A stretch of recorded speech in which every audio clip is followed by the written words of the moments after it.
биздин компромат боюнча талаштан кийин айтышуудан эртеси күнү эле мени кабинетимден айдап чыкты. Сотторго команда берилди. Жогорку соттон чечими турса дагы обжалование не подлежит деп жанакы 1 сентябрга мени жогорку кеңешке киргизбей, ошонго жеткирбей мен мандатымды алып коюп атат. Өтүп келген депутаттарды Камчыбек Кыдыршаевдин жардамчысымын, эртең саат 9-га сизди шеф чакырып атат деп чалганда, анан мен барган эмесмин. Мен эмне үчүн барам? Эл Ташиевке кошомат кыл деп жөнөткөн эмес да. Сиз ошондо парламентте айтпадыңыз беле, убакыт көрсөтөт депчи? Биз ошол кезде эле билгенбиз да. Бунун акыры барып жакшы болбойт. Азыр жоогуңуз мага аябай кызыктуу да, ошол убакыт келди деп ойлойсузбу? Бир күн эмес бир күн бетиндеги бет кабы сыйрылат. Өтө ыпласта сөз айтып ийген. Сөгүнүш үчүн адамга акылдын кереги жок. Өчүргөнгө жетишпей калды, сөз биринчи чыгып кетти. Атып кетесиңерби, камайсыңарбы, мандатым аласыңарбы, эмне кыласыңар өзү? Биширип жебейсиңерби деген сөз анан жүрөктөн чыгып кеткен да. Байланышыңыз деги эле барбы ошондой топтор менен? Башым үстүндө бантик кылып тагып туруп элге жарыя кылмакта. Садыр Жапаровду Камчыбек Ташиев алып келген бийликке депчи? Дос секретардан кутула албайсыз. Эң биринчи эки дос окуясы десек дагы болот го дейм, э? Депутаттын милдети президентти макташ эмес. Жээнбековдун башкарууна кандай баа берет элеңиз? Күрөш менен эле өтүп кетти го дейм. Эгер болсо ал кандай кемчиликтер, күчтүү тарабы эмнеде болуп атат? Акты ак, көктү көк, тиешелүү адамдар жоопкерчиликке тартылыш керек да. Кечирим сурады да. Анан сиз ошону кандай кабыл алдыңыз? Канчалаган көз жаштары акты, канчалаган энелер ыйлады. Мына ошолор кечире экен. Саясатта таза бойдон калуу мүмкүнбү? Сөзсүз.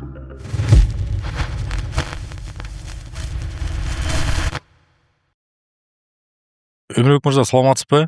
Саламатчылык. Сизди студияда көргөнүмө абдан кубанычтамын. Азыр эмне кылып жүрөсүз? Кандай иштер менен алектенип жатасыз? Жумушум жок. Азыр өзүмдүн үй бүлөм менен, бала чакам менен, үй бүлөмдүн балдарымдын тарбиясы менен эле алекмин. Шаарда элемин. Анан айылга барып өзүбүздүн жанакы неме бар да, багыбыз бар. Ошол бак менен эрте жазда барып ошол менен алекмин. Азыр ушул эле, башка жумушубуз деле жок. Мамлекеттик кызмат, саясий кызмат болбосо дагы ишкерлик менен алектенип жүрөсүз, э? Ооба, жеке. Мени кызыктырган суроо, сиз качан саясатка келдиңиз эле? Мен ошол боюнча так маалымат ала алган жокмун да. Кайсыл учурда аралашып баштадыңыз эле саясатка? 2007-жылы анда Бакиевдин учуру болчу. Ошондо бир мандаттуу шайлоо округунан, биздин номер 50-чү бир мандаттуу шайлоо округдан биздин депутат счетный палатага кетип, ошонун орду бошоп, ошол жерден мен 28 жашымда бир мандаттуу шайлоо округунан мен талапкерлигимди койгонмун. Анда мен 28 жашта болчумун. Анан биз жана маарага жетпей парламент тарап бир мандаттуу. Андан кийин жана партийный список менен депутаттар келбедиби? Ошол учур болчу да. Ошол учурда көз карашыңыз кандай эле, негизи саясий көз карашыңызчы? Мисалы, бийликти ошол учурда колдочу элеңиз же сын көз карашта элеңиз? Мен ошол кезде, мен чынын айтсам, саясатты көп деле мындай түшүнө берчү эле эмес белем. Мындай ичиден билбейчү элем да. Анан мындай сын көз карашта болчумун да. Ошол кездечи. Анан көп жанакы буйртма киши колдуу жанакы заказной убийстволор болуп, журналисттерди, көптөгөн жарандарды ушундай бир буйртма өлүмдөр көп болгондугуна байланыштуу бир аз мындай мен ичимде ушундай бир сын көз караш бар эле. Анан 2010-жылы төңкөрүш деп мен өзүм айтам, революция деши мүмкүн башкаларчы. Эми революция болгондо толук алмашат да системачы. Бизде ал нерсе тилекке каршы көп байкалган жок. 2010-жылы сиз келдиңиз ошондо, парламентке депутат болуп. 30 жашыңызда экен да ошол божомолду. 32 жашымда болуп калат. Эмне дегенде мен 1 жылдан кийин 2010-жылы эмес, мен мандатты 2011-жылы алып атам да. Ал кезде жана партийный список менен Ата журт партиясы менен биз аттанганбыз жогорку кеңешке. Ошондо мен мындай аркыракта списоктун бир артырагында жазылып калганыма байланыштуу мага мандат 1 жылдан кийин берилген да. Бирок ошонго жетиштүү добушту биз Араван районундан чогултканбыз да.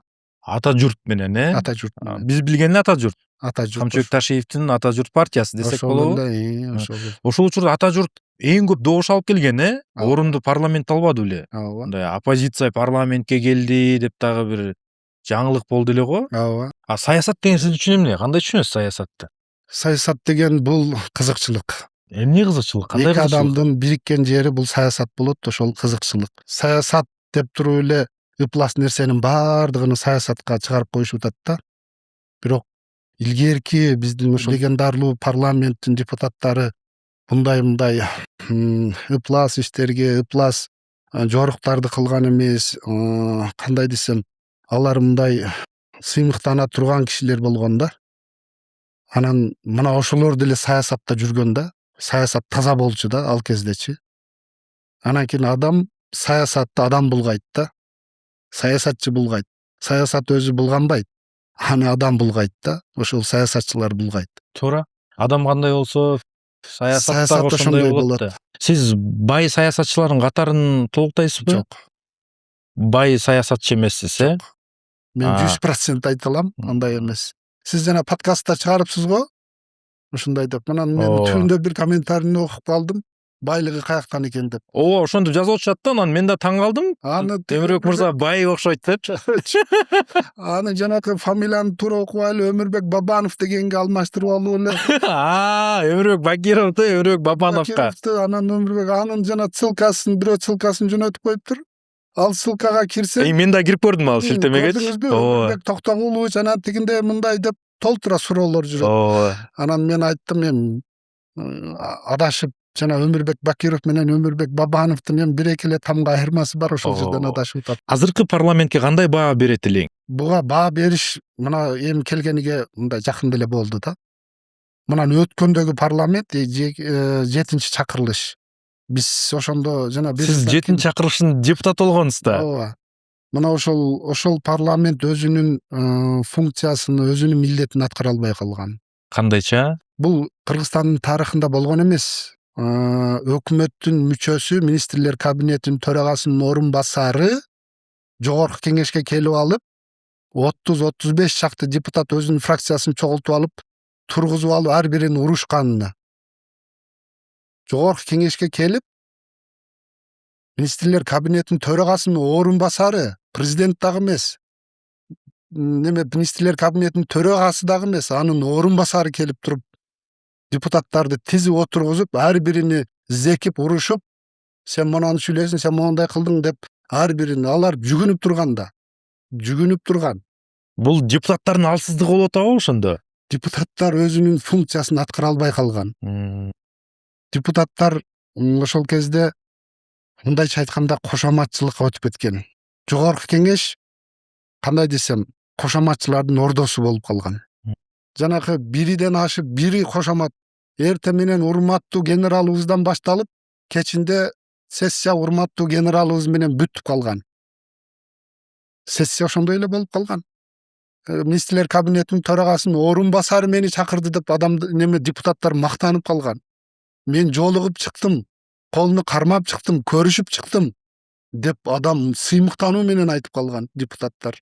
Андай болбошу керек. Андай болбойт, ал жогорку кеңештин өзүнүн орду бар да. Жогорку кеңештин өзүнүн функциясы бар. Ал көзөмөлдөөчү орган. Эмнеге андай болуп калды? Неге ошондой төмөн бир абалга түшүп калды парламент, депутаттар? Бунун себептери мен ойлойм көп. Башка себептерди айта кетсеңиз. Башка себептери жогорку кеңешке ээрчиме, четелеме, кошоматчы, позициясы жок. Бизнесмендердин баардыгын айтпайм, кээ бир бизнесмендер келип алып, ошол бизнесин ошол жерде коруп отурганын себебинен жогорку кеңештин деңгээли ошол даражага түшүп калган. Канча депутат мандатынан айрылды эле ошондо? 30тан ашык, 30га жакын го дейм. Биринчилерден болуп мен кеттим. Мен артымдан бир 30га жакын, бир 25-30га жакын депутат Сиздин артыңыздан. Мен артымдан кетти. Азыр мисалы ала турган болсок, депутаттар дагы мандатын тапшырып жатышат. Өз ыктыяры менен. Кандай ойдосуз ошол окуяга эмне себептен келип чыгып атат бул? Азыркы учур менен ал кездеги учурду экөөнү салыштырып болбойт да. Ал учурда кандай десем, сын көз караш, мындай өзүнүн позициясын айткан же болбосо дагы бир өзүнүн депутаттардын баардыгын мен жактабайм. Ошол кездеги көпчүлүк өзүнүн бир себептерден улам өздөрүнүн макулдугу менен өздөрүнүн немеси менен кетти да, мандатын тапшырып берди да. Көпчүлүгү мындай иш козголду, аны дагы билесиз. Иш козголуп, ошонун айдан кеткен. Азыркы кетип аткан депутаттар булар кандай десем, уюшкан кылмыштуу топ түзүлгөн да. Парламенттин ичиндеби? Парламенттин ичинде, коомчулукта, укук коргоо органдарынын ичинен уюшулган кылмыштуу топ. Жана ОПГ деп атпайбызбы? Ооба. ОПГ бул көчөдөгү эле криминалды ОПГ дебейт. ОПГ деп ар бир тармакта уюшулган кылмыштуу топту ОПГ деп коебуз да, бул орусчасы. Түшүндүм. Мана бул коомчулуктан жанакы 75 аксакалдын 5-өсүн алып кирип камады да, туурабы? Ооба. 5-өсүн кайсыл статья менен камады? Кылмыш иш козголду да. Кандай кылмыш иш козголду? Массалык башаламандыкты уюштуруу боюнча иш козголуп, ошол 5-өө камалды, туурабы? Мана ошонун уландысы жогорку кеңеште дагы бар. Коомчулуктан жогорку кеңешке, укук коргоо органдары мына чыгып атпайбы, туурабы? Уюшулган кылмыштуу топ түзүлгөн бул жерде. Ошол катты 75 адамдын катын алып келип түшүргөн. Булар мындай алдын ала уюштурулган. Булар алдын ала сүйлөшүлгөн. Бул даярдалган. Мондай бир уюшулган кылмыштуу топ түзүлүп туруп, буну ишке ашырыш үчүн процесс башталган да. Бийликти алыш үчүнбү? Бийликти алыш үчүн болду. Мына ачык чыкпады эми. Ал менин сөзүм эмес. Бул ачык эле айтылып атпайбы? Бул коомчулукта, укук коргоо органдарында канча адамдар камалды, жумуштан кетти. Бул уюшулган кылмыштуу топ түзүлгөн. Мына ошол депутаттардын ичинде дагы ошонго тиешеси барлар өздөрү эле моралдык жанакы жоопкерчилигини ойлоппу, же болбосо кандайдыр бир өзүнүн коркунучуданбы, же жагыныш үчүнбү, же жанакы дагы бир башка себептерден улам бул таштап кетип атат да. Эми ушул аракеттин Ал кезде жанакы 2021-22 жылдары биз кеткен учурда мындай уюшулган кылмыштуу топ түзүлгөн эмес да.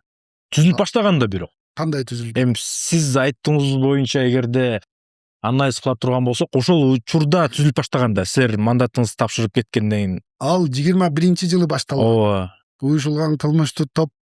Ал ошол киши ошол жерге өзүнүн тиги адамдарын депутат кылып алып келип, бул даярданып баштаган да, ошол маалдан эле баштап. Ошондо эле белгилүү болчу беле? Эми жанагы көргөдө эле мындай көрүнүктүү болчу да бул. Анан мамлекеттик саясат бир эле болуш керек. Президенттин командасы бир эле болуш керек. Президенттин командасы болду. Ал министрлер кабинетинин төрагасы, анын орун басары, башка болобу, баардыгы бир эле команда президенттин командасында болуш керек. Бирок бизде эки баштуу болуп калган да. Анын ичинде анан кийин кайрадан бир команда түзүп, өзүнө жогорку кеңештин депутаттарын алып келип, өзүнүн командасын түзүп, бунун ниети, бунун жанакы алдыга койгон максат ошол кезде эле мындай анык болчу да.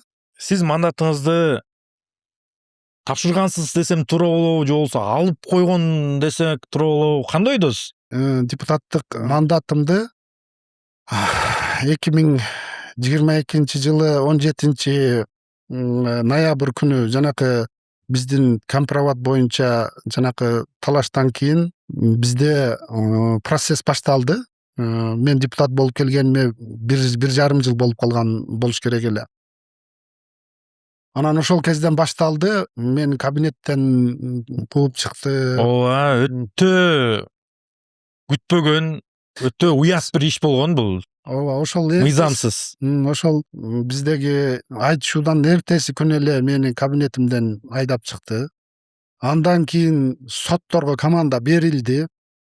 Соттор анан жанакы 2021 жылдагы биз ошол депутат болуп шайланып келген учурда добуш сатып алуу боюнча бир арыз түшкөн экен. Арыз бизге жогорку кеңешке мандат бериштен мурда депутаттарга аны укук коргоо органдары жогорку сотко чейин 3 жолу сот болгон да. Сот болуп, биринчи станция менен экинчи станция жогорку сотто жогорку сотко чейин өкүмүнү чыгарып, бунун добуш сатып алууга тиешеси жок деген жогорку соттун чечими турса дагы обжалование не подлежит деп жанагы. Ошол эле иш боюнча 2022 жылы 17 ноябрдан кийин кайра ошол иш көтөрүлүп атат да. Козголуп атат дагы. Ошол иш менен анан сот 2023 жылы августтун 28 август жогорку сот акыркы чечимини чыгарып атат. Ага чейин биринчи, экинчи станция чечимдерин чыгарып барып, ошол аралыкта анан акыркы чечимин ошол 28 августта чыгарды. 30-31 августта менин мандатымды алып атат. 1 сентябрга мени жогорку кеңешке киргизбей, ошонго жеткирбей менин мандатымды алып коюп атат. Мен эмесе эртең уже жогорку кеңешке барып, мен уже өзүмдүн позициямды эмне үчүн жогорку кеңеште менин депутаттыгымды алып атат, соттордун арасында кандай мыйзам бузуу болду, менин мандатымды кандай жол менен алып атат деп мен барып айтам деп жана 2 айлык каникулга кетебиз го. Ошол маалда менин депутаттык мандатымды сот аркылуу алып коюп атат. Трибуна жеткирбей туруп саясий чечим чыгарып мыйзамсыз алган турбайбы демек? Ооба. Ошонун келип чыгуусу баягы эле кемпир-абад иши да. Силер парламентте Камчыбек Ташиев менен айтышып кеткенден кийин, айтышып деп айтпай эле коеюнчу, дебат дейлик, муну дебат катары кабыл алалы. Ошондон кийин башталды да куугунтук, туурабы сизге? Ооба. Ошондон кийин башталды. Эми ага чейин жана айтпадымбы, ага чейин прокуратура дагы, ошол ички иштер министрлиги дагы өзүнүн жанагы ошол козголгон кылмыш иштердин негизинде бунун тиешеси жок деп, ошонусуна карабай жогорку сотко чейин 2 жолу сот болуп, жогорку сот чечимини чыгарып, андан кийин бизге мандат берилген да. Андан кийин мына ушул процесстер кайрадан башталып атат да. Анан буну кандай түшүнөбүз? Куугунтук болобу? Ооба, саясий куугунтук, андан башка эмне болмок эле? Түшүнүктүү болбоду ал жактан? Өзү чындыгында мондай болгондо, биз ошол жанакы жогорку кеңешке 2021 жылдын акырында декабрда биз жогорку кеңешке утуп шайлоо бүткөндөн кийин келебиз да. Мандат алганга чейин өтүп келген депутаттарды, бирок депутат боло элек, кандидат боюнча турат, уже эртең бүрсү мандат алат деп турганда, бирден улуттук коопсуздук УКМКнын конторасына бирден чакырат. Ошол кезде мени дагы чакырган. Ал көрсө, ошол өтүп келген депутаттарды бул ата журт менен өзүнүн партиясына алып келген да. Ал жерде канча дагы өзүнүн депутаты, анан бир мандатты өтүп келген депутаттарды дагы ошол өзүнүн ата журтуна алып келип кошуп, фракцияны эң чоң фракция кылам деген ойдо, булар жанакы жалгыз бир мандатты өтүп келген депутаттарды чакырып конторага, сен менин командама кошуласың, эртең ата журт фракциясына кошуласың, менин командамда болосуң деген немелер менен депутаттарды чакырып өзүнүн командасына кошуп атыптыр да. Анан ошол кезде мени дагы чакырган. УКМКнын төрагасы Ташиев да. Анан мен барган эмесмин. Мен эмне үчүн барам? Мен барбайм. Эл шайлады мени. Мен бул жерге эл Ташиевке кошомат кыл деп жөнөткөн эмес да.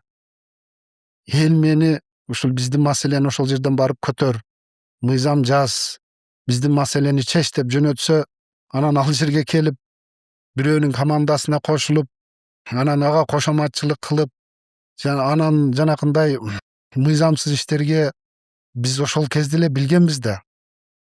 Бунун акыры барып жакшы болбойт. Мамлекетте бир эле команда болуш керек. Ошол кезде эле команда 2ге бөлүнгөн да бул. Биз барган эмеспиз. Анан ошол жерден мага өчөшүү, жанакындай аркамдан куугунтук ошол жерден башталган. Мен анын чакырганыга барбай койгондугу үчүн. Жогорку кеңешке чейин эле башталган турбайбы? Жогорку кеңешке чейин мына мандат алабыз деп биз региондордон утуп келип, жанакы Боршайкомдун 1 айлык убактысы бар да, изилдеп көрүп, анан тактап туруп, анан мандатты берет. Ошол шайлоо бүткөндөн кийин келип, ошол учурда бул УКМК чакырат бирден. Мага дагы чалуу болгон да. Мага дагы чалуу болуп, мен ушул бир жардамчысымын, Камчыбек Кыдыршаевдин жардамчысымын. Эртең саат 9га сизди шеф чакырып атат деп чалган да. Анан мен Мен бара албайм дегенмин. Мен бара албайм. Мен башка иштерим бар, жумуштарым бар десем, макул ушундайбы деп туруп эле макул деп трубкасын коюп койгон. Ошондон кийин анан уже көз караш мындай өзгөргөн да. Акыркы шайлоодо деле так сурап калышкан турбайбы? Кимдикиндесиң депчи, же 01би же 02би деп. Ооба. Ошого жараша анан талапкерлигин коюп, ошого жараша кадамдары көрүшкөн турбайбы? Бул ошол мезгилде эле башталган, жана 21-жылдын акырында ошол 7 чакырылыштын башталышында эле башталган бул маселечи. Азыр коомчулукта айтып калып отушпайбы? Садыр Жапаровду Камчыбек Ташиев алып келген бийликке депчи, салымы бар деп. Сиз кандай көз караштасыз ошондой ой жүгүртүүгө? Өзү бул мындай туура эмес да. Бул Садыр Нуркожоевичти азыркы президентибизди эл алып келген. Бир адам алып келиши бул мүмкүн эмес. Өнөрбек Черкешевич ошол кезде 7-чакырылышта биз жанагы ак үй талкаланып, азыркы жогорку кеңеш. Биз ошо резиденцияда бир жыйында ошол чыгып айтып койгон да. Гос секретардан иштен алсаң кутуласың, дос секретардан кутула албайсың деп. Бунун эбегейсиз мына досуну саясаттагы эң жогорку кызматка алып келишине, мына президент болушуна эң чоң салымы бар деп ошол жерде айтып койгондо, өзү ал туура эмес болгон да. Чындыгындачы. Ташиев шайлап койгон болсо калган эл, мына биздин Кыргызстанда 7 миллион калкыбыз болсо, эл кимди шайлады анда?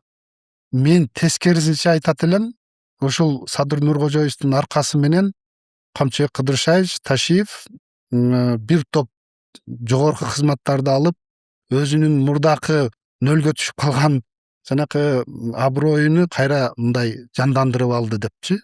Мурда ата журттан коюлган да, бул кайра эле 2015-жылы, 2020-жылы ушул партия коюлган да, бул өткөн эмес да. Өткөн эмес да бул партия. 2020-жылы бул өтпөй калган партия болгон да. 2015-жылы бул жанакы Өмүрбек Токтогулович Бабанов менен экөөбү бул ата журтту таштап, ал республиканы таштап, экөөбү ортодо башка партия түзүшкөн. Республика ата журт деп жаңы партия түзүп келишкен да. Анан 2020-жылы шайлоодо неме болбой калып, анан бул шансы болбой калгандыктан анан мекенчил деп, мекенчилге кошулуп, мекенчилдин атынан чыккан анан. Эми берки ата журтту таштап мекенчилге кошулган да. Ошонун аркасы менен анан кийин булар жогорку кеңешке ушул 5-орунда болуп калган, 5-6 местода, бирок өтпөй калган да. Анан жана төңкөрүлүш болду. Төңкөрүлүш дейбизби же козголоң дейбизби, кандай дейбиз? Ошонун аркасынан анан бул бир топ мындай чоң кызматтарды алып. Сиз 2010-11-жылы ата журт саясий партиясынын тизмесинен депутат болгонсуз. Ооба. Демек, Камчыбек Ташиев менен мурунтадан бери бир мамилеңиз болуп келген. Кандай адам өзү? Кандай мүнөздөйт элеңиз? Эми азыр кандай десем,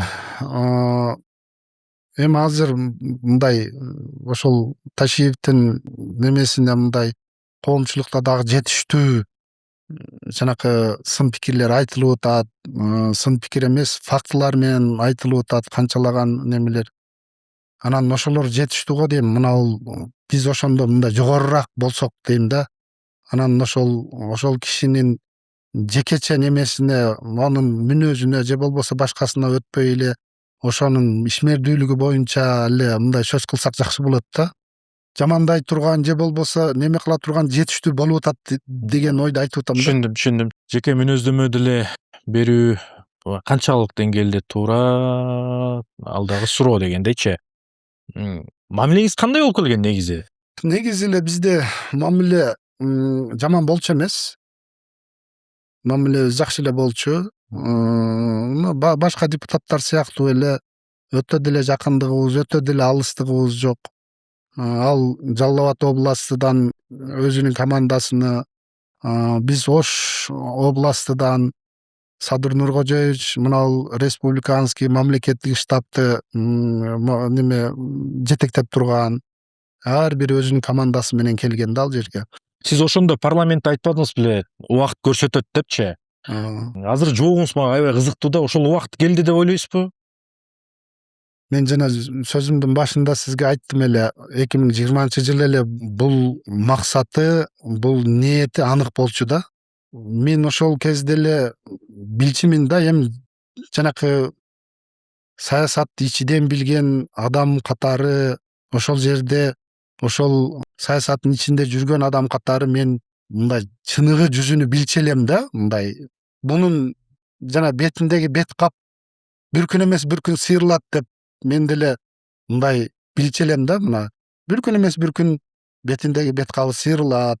Ошондо эл билет буну, кимдин ким экенин эл ошондо көрөт. Анан мени айыптабадыбы, сизди дагы эл билет. Анан мен дагы айтканмын, сизди дагы эл билет, убактысы келет, убакыт көрсөтөт кимдин ким экенин деп. Мына ошол сөзүмдүн немеси, мына ушул бүгүнкү күндөгү анын бетиндеги маскасы сыйрылганы болду да. Ошондо парламентте аябай катуу айтышып кеткенсиздер.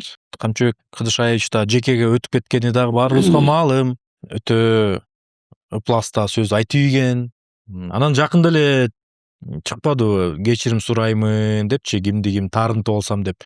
Эми түз сизден сураган жок, аты жөнүңүздү атапчы, бирок жалпылап кечирим сурады да. Анан сиз ошону кандай кабыл алдыңыз? Өзүңүзгө жакын кабыл алдыңызбы? Мисалы, кечире алат белеңиз деген суроо да, же кечирдиңизби деген суроо. Мындай да, кеп мен деле эмес да, менден башка канчалаган кыз келиндерди, мисалдан да, карапайым элди, канчалаган кыз келиндерди камады, канчалаган тагдырлар талкаланды, канчалаган балдар жетим калды, канчалаган көз жаштары акты, канчалаган энелер ыйлады.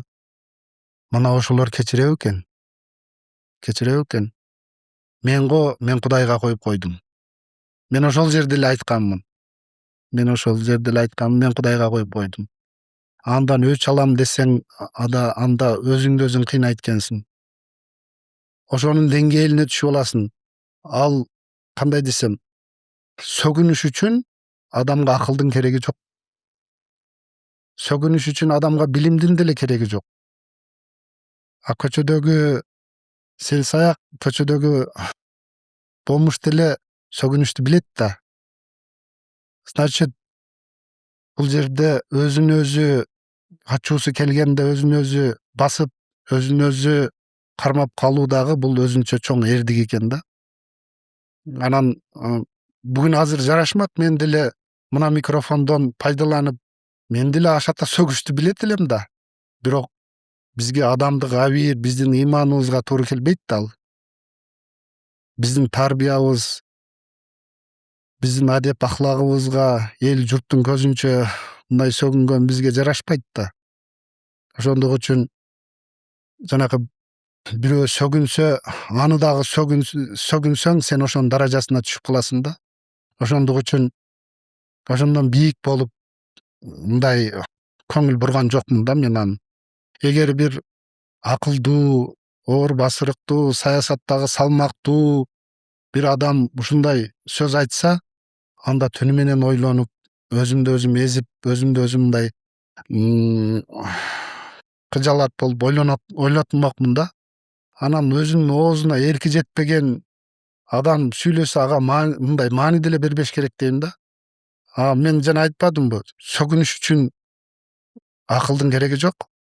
Бирөөнү акарат келтириш үчүн дагы акылдын кереги жок. Ошол учурда бирок жиниңиз аябай келди да. Туурабы? Келди, бирок мен бастым да, өзүмдү бастым да.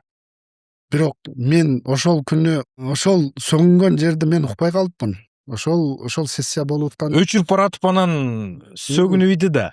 Өчүргөнгө жетишпей калды, сөз биринчи чыгып кетти. Мен жана укпай калыпмын. Анан жанакы алдындагы бирөө чыгып, анан жана ортобузга түшүп эле жана ызы чуу болуп кеткенде, биз ызы чуу болуп атканда эле ал сөгүнгөн экен. Анан жанакы микрофонду өчүрүп кетип атып сөгүнгөн экен. Ал кийин жана журналисттер чыгарып, мен кабинетке кирсем эле, кабинетте жанакы жери точно угулуптур да. Анан мен ошол жерден кайрадан кабинеттен чуркап келип, немеге сессияга кирсем, уже сессия бүтүп калды. Кадимче жиниңиз келип, кирип келдиңиз да, угуп алып. Анан мен кийин бир тарабынан, бир жагынан бир мындай жакшы эле болгон экен. ошол жерде укпай калганым деле, сессия бүтүп калганым деле жакшы болгон экен деп неме кылып калдым. Эми бул оор сөз чындыгында. Бирок мындай оозуна эрки жетпеген адам ардекени сүйлөй берет да. Мандатыңызды алып койгондон кийин кандайдыр бир башка куугунтуктар болдубу? Мандатты алгандан кийин эми кандай десем, мен бүгүн бул жерге сизге арызданганы же даттанганы келген жокмун да, чындыгындачы. Анан эр жигитке мындай арызданыш, даттаныш мындай жарашпайт, чындыгын айтканда. Анан эми болгон фактыларды сиз сурап атасыз, мен айтайын, биздин мындай ушул маегибиз бул арыздануу, даттануу эмес. Ооба. Мен сизге мындай болгон фактыларды гана айтам. Элди кызыктырган суроолорду эле берем менчи. Анан билесиз, алдын ала дагы сурап коем, кандай суроо силерди кызыктырып атат депчи. Көпчүлүгү ушул темага токтолгусу келип атат да. Анан эгер болсо болду деп өзүңүздүн оюңузду айта кетсеңиз. Мындай болгондо, чындыгын айтканда, ошол окуя болгондон кийин, ошол окуя боло электе эле даже бизге ал жерде эми жанакы акыркы чекке жетип, кызыл сызыктан чыгып, жарылып кеткен жер болгон да. Анан жанакы мурда мындай жакшы сөзгө, адамча айткан сөзгө түшүндүрө албай, айланып кеткенден анан чыгып алып туруп, ушул жана жете турган жерге жеткенден кийин, анан сөз менен түшүндүрө албай калганыңда, анан кийин акыркы сөзүң бышырып жечи, колуңдан келгенин кылчы деген сөз да бул. Бышырып жечи деп. Анан ага чейин эле уже бизде көптөгөн баягы кысымдар, куугунтуктар. Анан мен жогорку кеңешке келсем эле жанакы чоочун адамдай, жана башка планетадан түшүп калган адамдай депутаттар мени башкача көз менен карап, эмне болуп атат десем, тиги жакында камалат экен, жакында мандатын алат экен тигинин, жакында камалат экен деп. Анан жанакы мен айтпадымбы, жанакы 7-этажга келип алып 25-30 чакты депутаттарын чогултуп алып, жакында өмүрдүн мандатын алабыз, Бакировду камайбыз деген сөздөр болуптур да.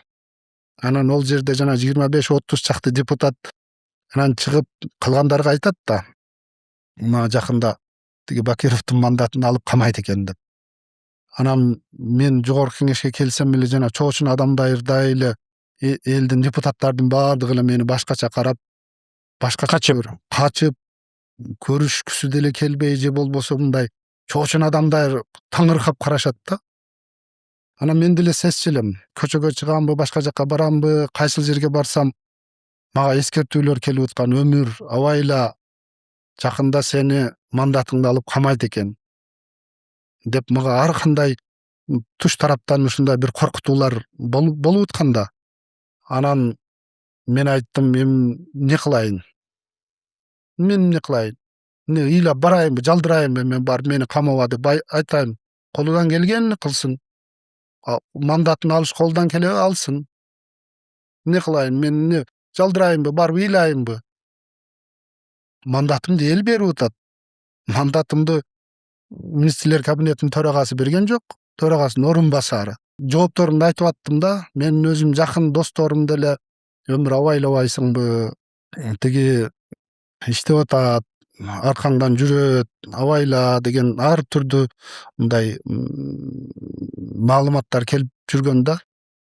Анан кийин адам ушунчалык жанакы чарчаганда, ушунчалык жанагы тажаганда, колуңдан келгенин кылчы, эмне кыласыңар? Атып кетесиңерби, камайсыңарбы, мандатым аласыңарбы, эмне кыласыңар өзү? Бышырып жебейсиңерби деген сөз анан жүрөктөн чыгып кеткен да. Жанакы сөз менен жеткире албайчы. Түшүнүктүү. Эми бул Ташиевдин феномени деп айтып коемун, каяктан келип чыкты? Бул Ташиевдин өзгөчөлүгү же болбосо системанын алсыздыгы болуп калдыбы? Жогорку кеңеште кошоматчылар көбөйүп кеткенде ушундай болот да. Мен жана башында эле айтпадымбы? Мисалы үчүн ар бир депутат жогорку кеңеште келип атканда өзүнүн милдетин так билиш керек да. Демек күчтүү депутаттар болуш керекпи парламентте? Күчтүү депутат болуш керек. Коркпогон, оюна ээ болгон. Мен мисалы үчүн депутат болуп ошол Ноокат район менен ошол Араван районунан 2 районду бириктиргенде ошол жерден депутат болуп келдим.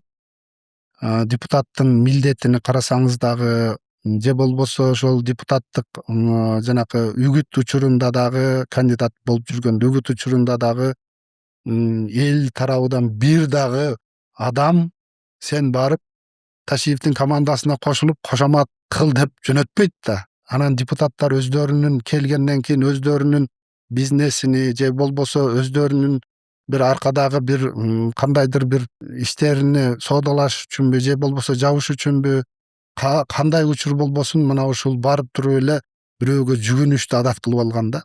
Президент эмне себептен Ташиев мырзага ушунчалык мүмкүнчүлүк берди? Эми мүмкүн кечирээк болуп калды же кандай деп ойлойсуз ушул боюнча? Эми ал суроого мен кандай деп жооп бере алат экенмин, бирок аны президенттин өзү жооп берсе жакшы болот эле. Бирок мүмкүнчүлүк өтө чоң берилген.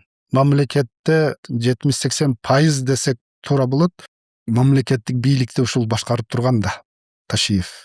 Бир туугандары да аябай аралашыптыр, балдары да аябай аралашыптыр. Эми убагында бул нерселер эле айтылып жүргөн эл арасындачы. Керек болсо журналисттик иликтөөлөр дагы болгон. Бирок ушуга чейин узарып келгендиги дагы суроо жаратат экен да. Президенттин ишеничин аткара албады го дейм, актай албады. Кандай десем, үмүтүнү дагы актай албай койду го.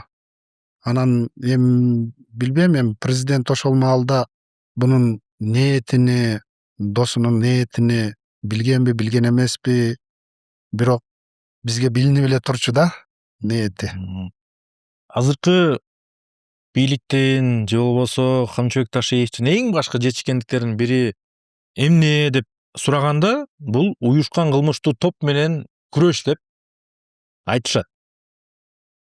Сиз ушул уюшкан кылмыштуу топ менен болгон күрөштү күрөш деп кабыл аласызбы? Негизи эле ушул тармактагы иш-аракеттер кандай жүрдү деп ойлойсуз? Туурабы, туура эмеспи? Сөзсүз түрдө уюшкан кылмыштуу топ менен күрөшүш керек. Мен аны колдойм. Бирок деген жери бар да, бирок өзү таза болуш керек. Таза адам күрөшүш керек да. А бүгүнкү күндө кандай болду? Уюшкан кылмыштуу топту мүчөлөрүнү, уюшкан кылмыштуу топту көчөдөгү криминалды жок кылып туруп, бийликтин башында укук органдын УКМКнын ичинде уюшкан кылмыштуу топ түзүп алыптыр деп президент өзү сөзү менен айтпадыбы Жогорку Кеңешке келгенде, туурабы? Мына ушул уюшкан кылмыштуу топту, көчөдөгү уюшкан кылмыштуу топту жок кылып туруп, мына ушул бийликтин бир бутагында уюшкан кылмыштуу топ түзүп, анын ана башчысы болуп алган турбайбы? Аны мына эл бардыгы эле көрүп билип турат да. Мына азыр бардыгы чыгып атпайбы? Чыгып атпайбы? Камчы Көлбаевдин жок кылынышы, анын тобунун жок кылынышына кандай көз караштасыз? Камчы Көлбаевдин жок кылынышы өзү биздин баш мыйзамда мындай жок да, мындай атып салуу же болбосо мындай жок, бул мыйзамсыз болуп калган да. Эми аны алып келип жоопкерчиликке тартып, аны өзүнүн жанакы айыбын угузуп камаш керек. Мыйзам боюнча сүйлөп атам да мен, мыйзам боюнча. Анан аны көчөдөн эле ит аткандай кылып атып салган. Каршылык көрсөткөн учурда жок кылынды деп расмий билдирүү болбоду. Бирок ошондой айтылды. Эми биз билбейбиз да. Туурабы? Кайсы сөзгө ишенейли? Эми ошол уюшкан кылмыштуу топ дегенде Көлбаевдин тобу сымал майында айтып атам да, ошолор мамлекетте болбошу керек. Туурабы? Кандай ойдосуз? Ошондой топтор, кылмыштуу топтор. Камчы Көлбаевдин болбош керек. Болбош керек. Болбош керек. А сиздин өзүңүздүн кандай байланышыңыз бар? Байланышыңыз деги эле барбы ошондой топтор менен? Өзү ушул суроо берилет дайым эле мага. Анан эгер кечеги куугунтукта мен тиги Камчыбек Кыдыршаевич жанакы мен айылдагы иниме чейин барып, айылдан чыкпаган бир иним бар. Атабыздан калган 2,5 гектар жер бар. Ошонго чейин барып алып туруп, жанакы УКМКнын балдары жумалап ошол жерде текшерип, инимдин үйүнүн алдында машинасын коюп алып жатпадыбы түнү күнү? Эмне илинчеги бар экен депчи. Анан эгер уюшкан кылмыштуу топко бир тиешен болуп, бир фактысы чыгып калганда, бир башым үстүнө бантик кылып тагып туруп, элге жарыя кылмак да. ошол Бакиров уюшкан кылмыштуу топко немеси тиешеси бар экен деп. Мына эчтеке таппагандан анан айылдагы ошол менин шайлоочуларымды 2 автобус менен барып, Оштун УКМКнын кызматкерлери ошол жаңы оокат айыл өкмөтүдө 50 чакты шайлоочуларды УКМКга алып барып, колдорун кайрып, өмүргө Бакировго показания бересин деп кыйнап, ошолорду карапайым элге күчүн чыгарып атпайбы? Эгер мен уюшкан кылмыштуу топко тиешем болгондо, ошол элди алып барып туруп, мына өмүр добушту сатып алды деп жазып бересин өмүрдүн үстүнөн деп, ошол жерде мына бүгүн дагы ошо 50-60 адам бүгүн дагы бар. Көзү тирүү. Ошолор барып айтып берет бардыгын. Эгер мен уюшкан кылмыштуу топко тиешем болгондо, жана добуш сатып алуу боюнча аны издебей эле мени ошол факты менен алып барып камабай беле? Бирок ошол сөз ар дайым артыңызда ээрчип жүрөт экен да, уюшкан кылмыштуу топтун мүчөсү, анан байланышы бар депчи, каяктан келип чыкты деген суроодо мен өзүм эми сизди көргөн эмесмин. Ачык айтканда далилдерим да жок, бирок эмнегедир ошол нерсени айтышат экен да. Жанакы паракор же болбосо коррупционер же саткын же бузуку деген бир ярлык жанакы немелерди, айыптарды кое албаса, анан жок дегенде ушул бул жанакы спортко жакын экен деп, анан спортко жакындардын бардыгын эле анан ОПГга жабыштырса боло берет деп ойлосо керек да. Эмнегедир жөн эле ээрчибейби дегенде ой келип кетет экен да сөзчү, адамдын артынанчы. Ошон үчүн тактап коеюн деп атпаймынбы? Туура эле. Сизденчи Камчыбек Ташиевдин кийинки иш аракеттери кандай болушу мүмкүн? Азыр эми буну өзү билет го дейм, кандай немелери. Бул жогорку кеңештин президенттик выборго барышы уже чоң күмөн бар да бул жерде. Эми ушунчалык маселеси чыгып атат, коррупциялык иштери, ОПГны уюштурду деп атат, дагы кандай маселелери. Бул жанакы биз уккан чыныгы болгон окуялардын бир 50% го дейм. Көптөгөн иштери дагы чыгат го дейм. Ал эгер ушундай аркадан ушундай бир кылмыштары чыгып атса, кантип жогорку немеге президенттик шайлоого барат? Менин оюмча барган учурда деле эл колдобойт го дейм. Сиздин саясий карьераңыз дагы Алмазбек Атамбаевдин башкаруу учуруна дагы келген. Өзгөчө Алмазбек Атамбаевдин Сооронбай Жээнбековго бийлик өтүп жаткан учурга дал келген. Алмазбек Атамбаевдин 2018-19 жылдары болуш керек, ооба. Алмазбек Атамбаевдин башкаруу учуруна, мезгилине кандай баа берет элеңиз? Алмазбек Атамбаевдин учурунда жана кайсыл президент болбосун, анын иштеп турган учурунда эчтеке айтылбайт экен да. Ана Ташиев деле иштеп турган маалында элдин баардыгы эле аны периштедей мактачу эле го. Эми көпчүлүгү бирок бар болчу. Көпчүлүгү. Сындагандары камалды. Ооба. Жана башка куугунтуктарды көрүп калды. Көпчүлүгү ушинтип периштедей эле мактачу эле да. Азыр ошонун тескериси болуп атпайбы? Ошонго окшоп Атамбаев учурунда дагы ошол жанакы жылуулук борбору шайлоо жана Паласка купсуну $600 деген маселелер чыккан эмес да. Анан Атамбаев жумуштан кеткенден кийин, президенттиктен кеткенден кийин анан ошонун баардыгы калкып чыгып атпайбы? Анан мен ошол маалда депутат эмес элем да. Кайсыл учурда? Мен 2019-жылы депутат болуп келдим. 2019бу? 19. Сиз Атамбаевдин учурунда депутат болгон жоксузбу? Атамбаевдин учурунда мен 2011ден баштап 2017-ге чейин депутат болдум. Ооба. Мен 2011ден баштап 2015ге чейин депутат Президент болгон, тигил. 15ге чейин депутат болдум. Сиз 11ден 15ге чейин депутат болдуңуз, тиги 11ден 17ге чейин президент болду. Ошондо мен ошол акыркы 4 жылдыгына мындай көрүп калдым да, андан кийинкисине мен көрбөдүм. Сиз 19-жылы анан депутат болуп, 19-жылы депутат болдум. Келдиңиз. Так ошол учурда бардыгыбызга маалым, Кыргызстан тарыхында дагы өтө маанилүү бир окуя болгон. Бул тиги Алмазбек Атамбаев менен Жээнбековдун ортосундагы кагылышуу. Эң биринчи эки дос окуясы десек дагы болот го дейм, азыркы биринчи эмес дегендейчи. Сиз ошол учурда кандай позицияны кармандыңыз эле? Мен жаңы депутат болуп келген учур болчу 2019-жылы. Жанакы комиссия түзүлгөн да. Алмазбек Атамбаевдин ишмердүүлүгү боюнча, Райым Матраимовдун ишмердүүлүгү боюнча ошонго окшогон жанакы резонанстуу мамлекеттеги коомдогу резонанстуу иштер боюнча ушундай комиссиялар түзүлгөн. Анан ошол комиссиянын жыйынтыгы жогорку кеңешке кирет да.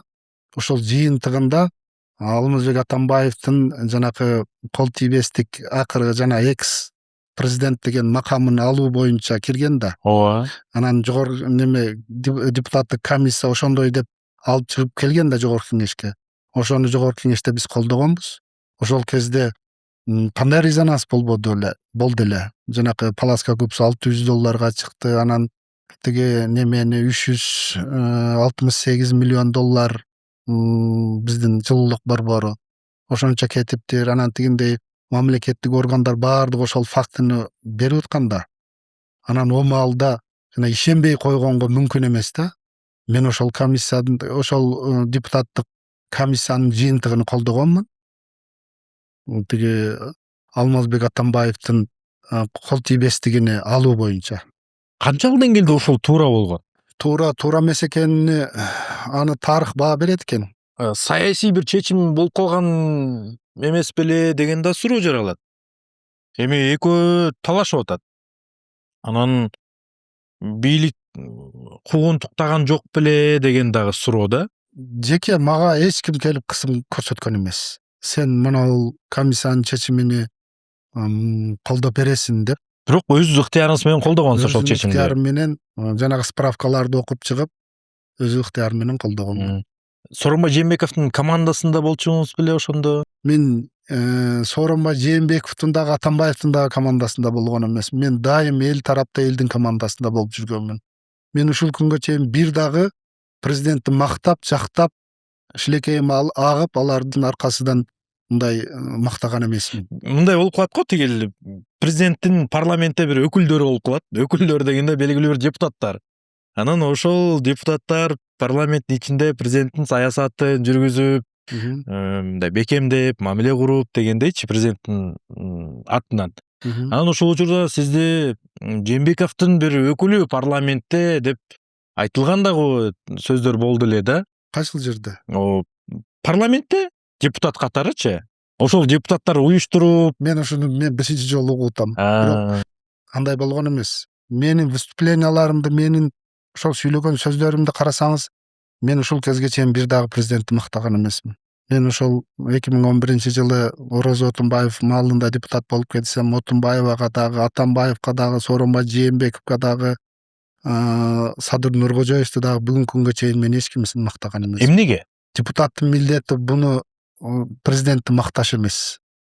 Депутаттын милдети элди турмушун оңдош үчүн мыйзам жазуу, анан элдин үнүнү жеткирүү. Азыркы депутаттар өзүнүн функциясын жоготуп коюп эле келип мактап, жактап, бирөөгө жагалданып өзүнүн функциясын жоготуп коюп атпайбы? Макташ бул депутаттын милдети эмес. Туптура кошулам. Бул өзүнчө бир институт, өзүнчө бир саясатчы адам да, депутат демекчи. Өзүнчө бир саясаттын субъекти да. Ошол себептен улам ал көз карандысыз болуш керек сөзсүз. Жээнбековдун башкаруусуна кандай баа берет элеңиз? Ошол 3 жыл башкардыбы? Жээнбековдун башкаруусу бүгүнкү күндө кандай баа берсек деле, мындай 3 жылда мындай башкаруусунун мындай баш аягы деле билинген жок да. Күрөш менен эле өтүп кетти го дейм. Күрөш менен эле. Алмазбек Атамбаев менен болгон күрөштү айтып атасыз. Күрөш менен эле өтүп кетти. Мамлекеттин мындай экономикасын көтөргөнгө убактысы деле жетпеди го дейм. Коомчулук тарабынан дагы бир топ актуалдуу маселелер көтөрүлгөн ошол учурдачы. Бажыдагы коррупцияны айтсак, мисалычы. Анан ошолорго дагы Жээнбеков тарабынан реакция нөл болуп калбады беле? Мага далил бергиле депчи. Ошол кемчилиги болду да. Ошол кемчилиги болду. Коом кандайдыр бир маселени көтөрүп атканда сөзсүз угуш керек да. Угуш керек.